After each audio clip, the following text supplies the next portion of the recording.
Hello dear students, welcome to my channel BK Munnalal. आज मैं आपको translation from Hindi to English part 4 में it का प्रयोग डिस्कस करने वाला हूं। स्टूडेंट्स, यदि अभी तक आप मेरे चैनल पर नए हो तो चैनल को सब्सक्राइब अवश्य कर लें, जिससे आप मेरे आने वाले हर वीडियो का नोटिफिकेशन प्राप्त कर सकें। आइए शुरू करते हैं। हिंदी से अंग्रेजी अनुवाद में इट का प्रयोग हम कहाँ करते हैं, इसको समझेंगे। इसके लिए हमें रूल्स देखने होंगे।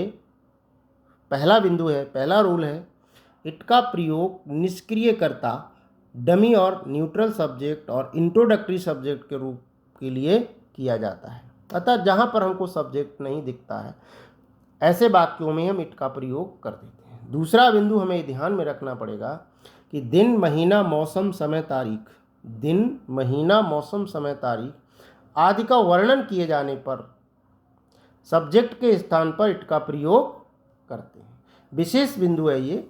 दिन, महीना, मौसम, समय, तारीख का भाव व्यक्त करने वाले वाक्यों का अंग्रेजी अनुवाद इट से शुरू करते हैं। इट क्या है? इट एक प्रोनाउन है, जिसके बाद इट का प्रयोग प्रोनाउन के रूप में करते हैं। अब हम एग्जाम्पल्स में इसको समझते हैं। सबसे पहले इट्स वाले वाक्य जो अफर्मेटिव सेंटेंसेस हैं, सकारात्मक वाक्य हैं, उनका अनुवाद समझेंगे। आज रविवार है तो हम इट इज संडे टुडे। आज बहुत गर्मी है, it is very hot today. कल सोमवार होगा, it will be Monday tomorrow. कल बहुत ठंडी थी, it was very cold yesterday. वर्षा हो रही थी, इट वॉज रेनिंग। ऐसा लगता है कि वो थका हुआ है, it seems that he is tired. उसे अपने घर पहुंचने में 1 घंटा लगता है, it takes him an hour to reach his home. उसे अपने घर पहुंचने में 1 घंटा लगता है। ये मेज़ है, यह लाल है। This is table, it is red. ये दिस के स्थान पर प्रयोग किया गया ये प्रोनाउन है। अब हम इट वाले नेगेटिव सेंटेंसेस को देखेंगे, नकारात्मक वाक्यों को देखेंगे। नेगेटिव सेंटेंसेस में verb to be, is, was, will आदि के बाद नॉट का प्रयोग करते हैं। उदाहरण देखते हैं। कल ठंड नहीं थी तो हमें क्या करना है? वर्ब टू बी के बाद नॉट का प्रयोग करना है। It was not cold yesterday. पत्र लिखना कठिन नहीं है, it is not difficult to write a letter.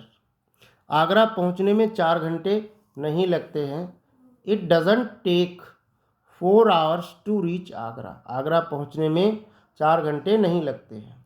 व्याकरण सीखना कठिन नहीं है, it is not difficult to learn grammar. उससे बात करने का कोई फ़ायदा नहीं है, it is no use of talking to her. उससे बात करने का कोई फ़ायदा नहीं। अभी ठीक 5 नहीं बजे हैं, इट इज़ नॉट 5 o'clock। सुबह से वर्षा नहीं हो रही है, it has not been raining since morning. It has not been raining since morning. Negative sentences में हमने देखा कि जो हमारी लिंकिंग वर्ब है, वर्ब टू बी है, उसके बाद हमें नॉट का प्रयोग करना होता है। अब हमको इंटरोगेटिव सेंटेंसेस, प्रश्नवाचक वाक्य देखेंगे। रूल है, इंटरोगेटिव सेंटेंस में verb to be, is, are, was, etc का प्रयोग वाक्य में सबसे पहले किया जाता है तथा वाक्य के अंत में मार्क ऑफ इंटरोगेशन, प्रश्नवाचक चिन्ह लगाते हैं। क्वेश्चन वर्ड यदि है तो उसे सबसे पहले लिखते हैं। आइए देखते हैं। अगर कोई भी शब्द, कोई भी वाक्य क्या से शुरू होता है तो सबसे पहले उस लिंकिंग वर्ब को, वर्ब टू बी को इट से पहले लिख देते हैं। सूत्र के रूप में अगर हम देख लें तो क्या से आरंभ होने वाले वाक्यों में सबसे पहले वर्ब टू बी, फिर इट, फिर कॉम्प्लीमेंट आदि लिखते हैं। मेन वर्ब होने पर do, does, did, will, etc का टेंस के अनुसार प्रयोग करते हैं। अगर कहीं क्वेश्चन वर्ड भी आया है तो क्या करेंगे? सबसे पहले क्वेश्चन वर्ड लिखेंगे, verb to be, is, are, was, were जो भी है उसको लिखेंगे, इट लिखेंगे, फिर कॉम्प्लीमेंट लिखेंगे। उदाहरण देखते हैं। सामान्यतः इट के साथ सिंगुलर सब्जेक्ट के रूप में ही वर्ब का प्रयोग होता है, तो क्या बाहर गर्मी है? Is it hot outside? क्या आज कोहरा है? Is it fog today? क्या वर्षा होगी? Will it rain today? क्या मई का महीना था? Was it the month of May?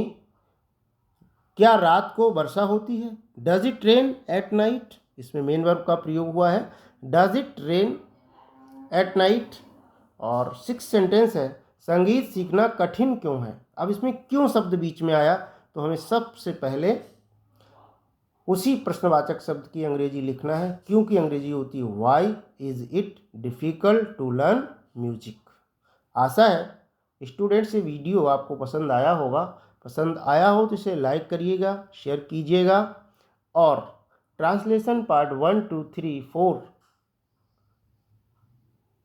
की लिंक वीडियो के डिस्क्रिप्शन बॉक्स में मिलेगी, वहाँ जाकर आप उसको अच्छे से तैयार कर सकते हैं। Thanks for watching.